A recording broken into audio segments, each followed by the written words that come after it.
Bihar board के वे सभी students जो 12th के हैं और उनका फाइनल एग्ज़ाम फरवरी में होने वाला है, चाहे आप आर्ट के हो, साइंस के हो या फिर कॉमर्स के हो, किसी भी सब्जेक्ट के स्टूडेंट्स हो, यदि आप बिहार बोर्ड के हैं और आपका इंटरमीडिएट का फाइनल एग्ज़ाम 25 में होने वाला है, तो इससे पहले वाली वीडियो में मैंने आपको बता दिया था कि जैसे ही पार्ट 2 आएगा तो उसमें मैं आपको 10 नंबर का दे दूंगा, और ये आ चुका है पार्ट 2। बस इतना आप देख लीजिए, 5 मिनट में आपका एकदम 10 नंबर आ जाएगा।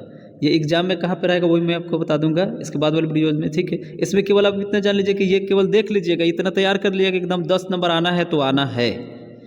और 2 वीडियो मैं बना चुका हूँ, एक जो है वो दोनों यहाँ पे आपको दिख जाएगा, जाकर देख लीजिएगा कि कौन सी गलती आपको नहीं करनी है, और दूसरा जो है यदि आपने अंग्रेजी की तैयारी अच्छी नहीं की है तो आपको क्या करना है इतने दिनों में।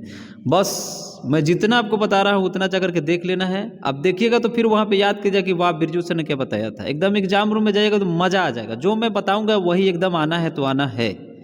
24 वाले में जो भी मैं आपको बताया था एकदम 100% एग्जाम में आया था, और 25 की बारी है, आपकी बारी है। क्या क्या करना है वहाँ पे वो मैं आपको बता दूँगा, चिंता बिल्कुल मत करिए, ठीक है। चिंता आपको बिल्कुल मत करना है यदि तैयारी अच्छी नहीं है।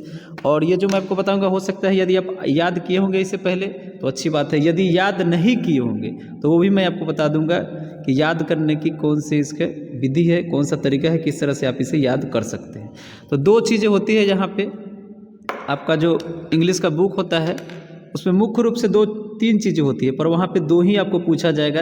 एक आपका पोएट्री सेक्शन होता है, दूसरा होता है प्रोज सेक्शन, एंड थर्ड जो होता है वो रीड थिंक एंड एंजॉय होता है। तो आपको रीड थिंक एंड एंजॉय को उसी तरह से छोड़ देना है, उसको आपको कुछ नहीं करना है। और प्रोज और पोएट्री सेक्शन के जितने भी चैप्टर और उनके राइटर के नाम है, फिर से सुन लीजिए, चैप्टर और उसके राइटर के नाम, यानी कि पाठ और पाठ के जो लेखक है उसको आपको याद कर लेना है कि चैप्टर का नाम ये और पाठ का नाम ये, ठीक है। ये पूछेगा किस तरह से, तो मिलान करने वाला आप पूछेगा आपको, एक तरफ इधर आपको चैप्टर दे देगा, ठीक है, चैप्टर का नाम, और दूसरे तरफ जो है कॉलम बी में लेखक राइटर का नाम दे देगा, और दोनों में आपको करना होगा मिलान, ठीक है। और ये 5 नंबर का होता है, 2 गो आएगा आपको, पोएट्री में से भी एक आएगा और एक प्रोज में से भी आएगा, ठीक है।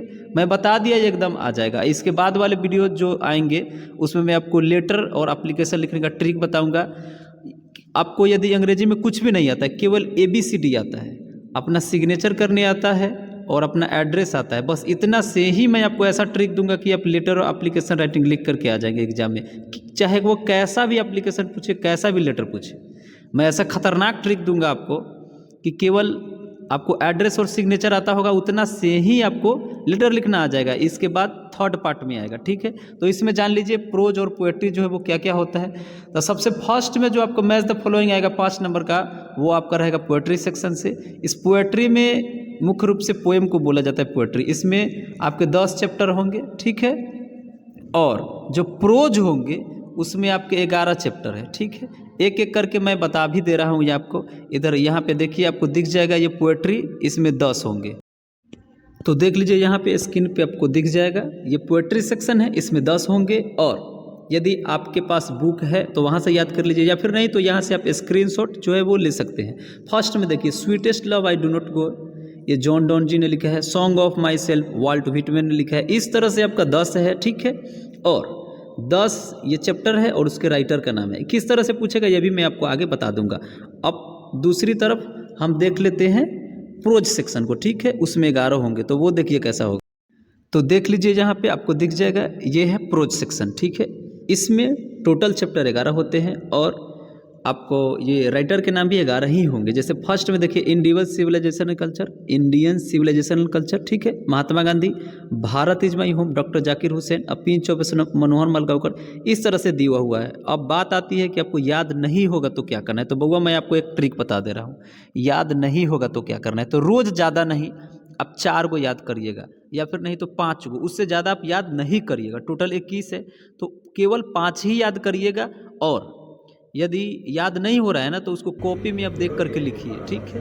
और एक मैं दे दूंगा आपको सेट मिलाने वाला, वो 4-5 को सेट मिलाइएगा तो वही उसी में से एग्जाम में आपको आ जाएगा, आपका काम चल जाएगा। तो वह सेट भी भैया मैं आपको सेट का भी PDF जो है वो दे दूंगा, ठीक है। अब इतना तो मैं आपको तरीका बता दिया कि यदि याद नहीं होता है तो क्या करेंगे, तो लिख करके याद करना है बउआ। इधर एक तरफ लिख दीजिएगा पाठ का नाम, ठीक है, और लाइन खींच करके दूसरी तरफ उसके लेखक के नाम, तो आराम से आपको याद हो जाएगा। तो ये भी मैं ट्रिक दे दिया, और इसके बाद मैं जस्ट आपको उसका पीडीएफ दे दूंगा। वो वाला सेट 1-2 गो बनाइएगा, 2-4 गो, बस उसी में से आ जाएगा आपके एग्जाम में। अब आगे जो है मैं आपको बता दे रहा हूँ कि कैसा पूछता है वो। तो देख लीजिए बुआ, इस तरह से पूछेगा, लिस्ट अ लिस्ट बी, ठीक है। एक तरफ इस तरह से आपका पाठ का नाम दिया रहेगा, ठीक है, चैप्टर का नाम, और दूसरे तरफ लेखक का नाम दिया रहेगा। बस एकदम सिंपल सा है, मैच द फॉलोइंग है, मिलान कर देना है, फर्स्ट का किससे होगा, सेकंड का किससे होगा, इस तरह से। अब 5 नंबर आपका आ जाएगा। इस तरह का 2 गो आएगा, ठीक है, एगो प्रोज से आएगा, एगो पोएट्री से आएगा। तो इतना सब मैं बता दिया, केवल इतना आप कर लीजिए, आपका एकदम 10 नंबर आ जाएगा, ठीक है। इसके बाद लेटर और एप्लीकेशन का जस्ट आएगा, और मैं अपना मोबाइल नंबर भी दे दिया हूँ इससे पहले वाली वीडियोज में, कि कोई भी समस्या है तो आप सीधे हमसे पूछे। फिर जस्ट ही दूसरी वीडियो में मिलेंगे। थैंक्स।